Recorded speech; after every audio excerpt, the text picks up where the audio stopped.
first of all, there's retail credit. That seems to be one of the reasons why coinage was invented in Lydia. That you could have merchants. They could store their wealth. They could invest it. They, instead of their crops rotting every year, they can take their grain, sell it somewhere else, and then keep the money. We also see that the government is now playing a direct role in citizens' lives in a way that it never used to.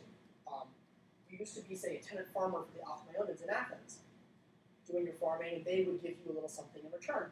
Now, every transaction has a government seal on it. You're paying taxes. You're under the watchful eye of the government. And in particular, the government has a right to go into anyone's house and search for people who are counterfeiting, and people who are clipping coins, and execute them on the spot or publicly. It's one of the early instances of an instant death penalty, regardless of the country. Nations at the time took a very, very strong stance against counterfeiting because it was a crime against not only the state, but the notion of the state-controlled currency. This brings up the issue of societal ills. Is coinage a net plus? I mean, we can't imagine a society today without coins. But at the time, when they're first coming up with this, there were a whole bunch of people who said, wait a minute, is this really the right way to go about it? So, possible problem number one, tyranny. There are two watching them stories twice. In both Herodotus and in Plato, we see stories about how Gyges came to power. You may have read this in your human classes. I'll go over the story really quickly.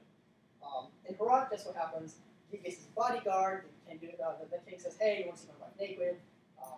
He sees her naked, they kill her. Anyway. So basically he becomes, I'm not going to it. It's okay, let me tell a story. So, okay, so the king says, hey, Gyges, my trusty bodyguard, my wife is really hot. You want to see her naked? And he says, not really, I don't feel like. He said, come on, do me a man favor. You want to see her naked? So he says, okay, I really don't want to, but I will. So the king says, stand behind this curtain and you can see her naked when she comes into bed. So he says, okay, fine. So he does that, and the queen comes in, gets naked. She notices that someone's watching her. She notices it's Gyges. She doesn't say anything. She's really ashamed. So she confronts Gyges the next day and says, okay, you've seen me naked. You have two options. You can A, be killed, or B, you can kill the king and become my husband because you've seen me naked. And he said, well, I'm really loyal to my king, but I don't want to die. So I'll do that. So they then murder him in the same spot and he becomes king. The issue with this story, yes, it's completely ludicrous. I told you, it's Herodotus. The issue, though, is he then says, there's a turmoil in it, and he says that not very much the populace was against the killing of the king, but the supporters of Gyges were able to rally the crowd and went to the Delphic oracle again. The Delphic oracle said, okay. What is this? Who the heck are the friends of Gyges? Who the heck are the supporters of Gyges? You're talking about this lonely bodyguard who just murdered the king and suddenly his friends? And these friends are powerful enough to keep the state together until he's legitimized. Something is going on. This isn't just a bunch of his drinking buddies. There's some sort of class that, like the overthrow of the descended, the Heracles, the people descended from Heracles, the God-inspired king, someone wants them to be overthrown, and someone is willing to support someone who does that. And I will argue that is the merchant class that wants supports. It's no coincidence that, we'll see, Gyges we don't have any coins from, but it's his line, it's his great-grandson Aliates who we have the first coin from.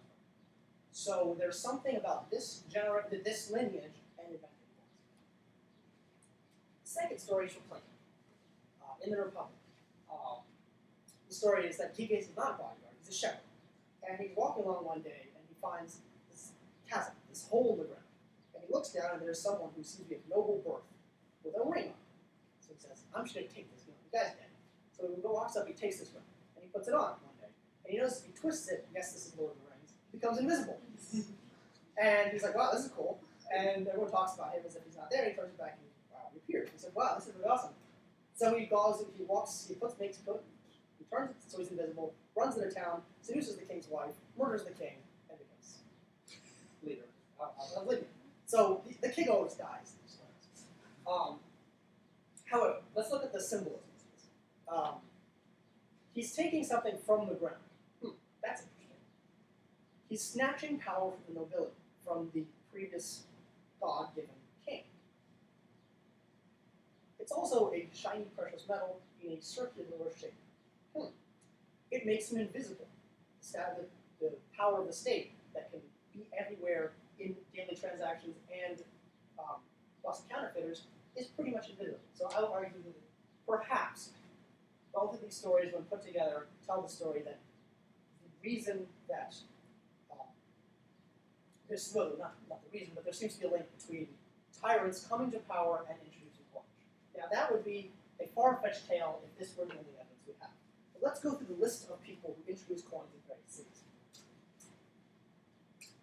Phaedon of Argos, first tyrant of Argos, introduces coins. Hypsils of Corinth, first tyrant of Corinth, introduces coins. Pisistratus, first tyrant of Athens, introduces coins.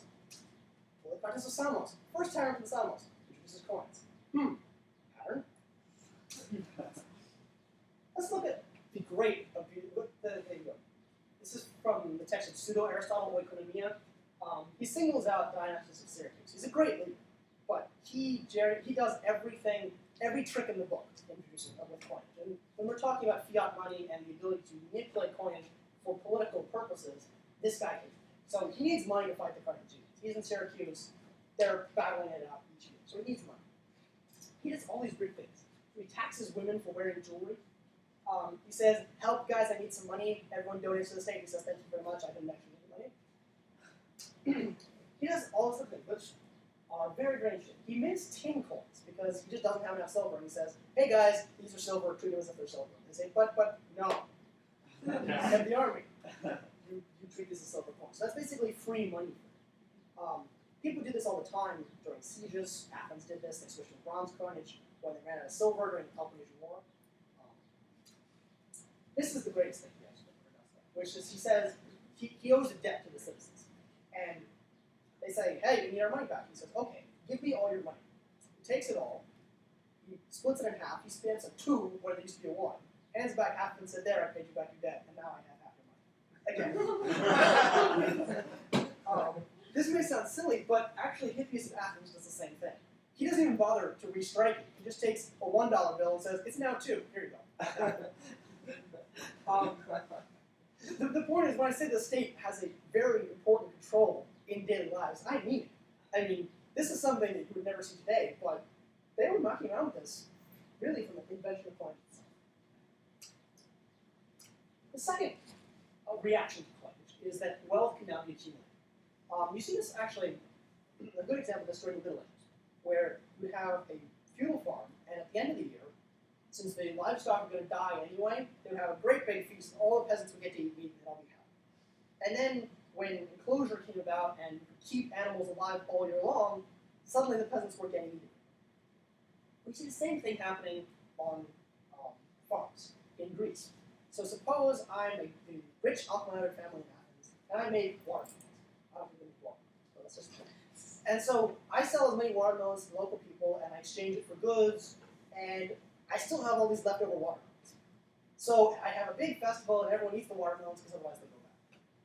Problem is, if I can get on a ship with these watermelons, take them overseas, sell them there, and come back with silver, especially coinage, my incentive to have a free watermelon festival every year disappears. So this, the importance of coinage is that it allows people to accumulate wealth, to hold on to it, invest it, move it around as wealth, not as commodities. We also see that since wealth is being accumulated in the hands of few people, not in many, debt goes up massively in the world. So we're looking at Athens. When they introduce a coinage system, the number of people in debt or Solon debt slavery skyrockets. I mean, when Solon comes to power, it's 50% of the population is in some sort of debt where it's been sold. So the response to this, it's a pity Noah's here, because I'm about to say that Cyrus was not a mathematician. He wasn't. He was, I would call him a utopian social planner, where, no, this is true. You don't have to give me that look. I mean, his group of people were set in charge of running city-states. And his big reaction, especially the Neolithic argument, is that if only